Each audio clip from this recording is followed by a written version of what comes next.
హైదరాబాద్లోని Jubilee Hills by election రాష్ట్ర వ్యాప్తంగా చర్చనీయాంశంగా మారింది. ఎలక్షన్ క్యాంపెయిన్, క్యాండిడేట్ల nomination, senior leaders dialogues war ఇలా రోజుకో అప్డేట్తో హాట్ టాపిక్ గా మారింది ఈ ఉప ఎన్నిక. ప్రధాన పార్టీలన్నీ తమ అభ్యర్థులను ప్రకటించి నామినేషన్ కూడా దాఖలు చేయించి ప్రచారంలో జోరు పెంచాయి. తమ 2 ఏళ్ల పాలన చూసి ఓటేయమని కాంగ్రెస్ ఈ 2 ఏళ్లలో జరుగుతున్న అక్రమాలపై బదులు తీర్చుకోవాలని బీఆర్ఎస్ మోదీ నాయకత్వంలోనే అభివృద్ధి సాధ్యమంటూ కమలం పార్టీ ఓటర్లను ఒక్కో రకంగా ప్రసన్నం చేసుకునే పనిలో పడ్డాయి.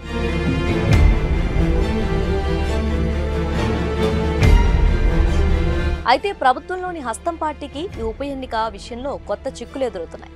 ఇప్పటికే సంక్షేమ పథకాలు సరిగా అమలవ్వట్లేదని పబ్లిక్ నుంచి తీవ్ర వ్యతిరేకత నడుస్తోంది. ఈ క్రమంలోనే జూబ్లీహిల్స్ నుంచే కాంగ్రెస్ పతనం మొదలవుతుందంటూ సెన్సేషన్ కామెంట్స్ చేసి వైరల్ గా మారాడు హెచ్వైసీ ఫౌండర్ సల్మాన్ ఖాన్.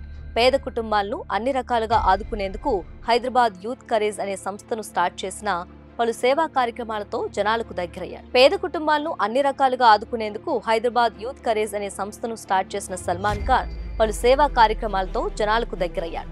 ఈ ఉప ఎన్నికల్లో కాంగ్రెస్ కు మద్దతిస్తుంది ఎంఐఎం పార్టీ. అయితే అంతవరకు ఎంఐఎంలోనే ఎంతో యాక్టివ్ గా ఉన్న సల్మాన్ ఖాన్ ఇండిపెండెంట్ అభ్యర్థిగా జూబ్లీహిల్స్ బైపోల్ కు నామినేషన్ వేశాడు.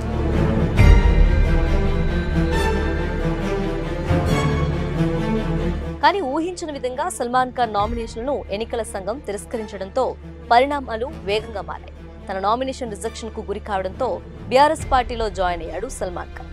Party working president KTR Salman కు కండువా కప్పి పార్టీలోకి ఆహ్వానించారు. అంతకుముందు అధికార కాంగ్రెస్ ప్రభుత్వ ఒత్తిడితోనే రిటర్నింగ్ అధికారి తన నామినేషన్లను అన్యాయంగా తిరస్కరించారంటూ సోషల్ మీడియాలో పోస్ట్ చేశాడు సల్మాన్ ఖాన్. సరైన కారణం లేకుండా తన 4 నామినేషన్ పత్రాలను పక్కన పెట్టారని ఆరోపించాడు. నామినేషన్ల ప్రక్రియలో మైనార్టీలకు తీవ్ర అన్యాయం జరుగుతుందన్న సల్మాన్ ఖాన్ 99% మంది అభ్యర్థిత్వాన్ని కావాలని రద్దు చేశారని ఆరోపించాడు.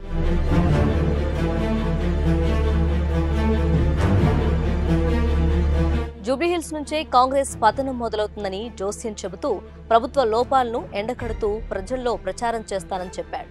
మరోవైపు జూబ్లీహిల్స్ నియోజకవర్గంలోని బోరబండ, రెహమత్ నగర్, షేక్పేట్ డివిజన్ల పరిధిలోని పలు బస్తీల్లో హెచ్వైసీ పేరుతో పలు కార్యక్రమాలు చేస్తున్న సల్మాన్ ఖాన్ కు మైనార్టీ వర్గాల్లో పట్టుందని, నవీన్ యాదవ్ కు నష్టం తప్పదనే ఉద్దేశంతోనే ఆయన నామినేషన్ తిరస్కరించారంటూ నేతలు ఆరోపిస్తున్నారు. తాజాగా సల్మాన్ ఖాన్ బీఆర్ఎస్ లో చేరడంతో ఈ జూబ్లీహిల్స్ బైపోల్ పై కాంగ్రెస్ ఆశలు అడియాసలు కావచ్చేమో అని రాజకీయ విశ్లేషకులు భావిస్తున్నారు.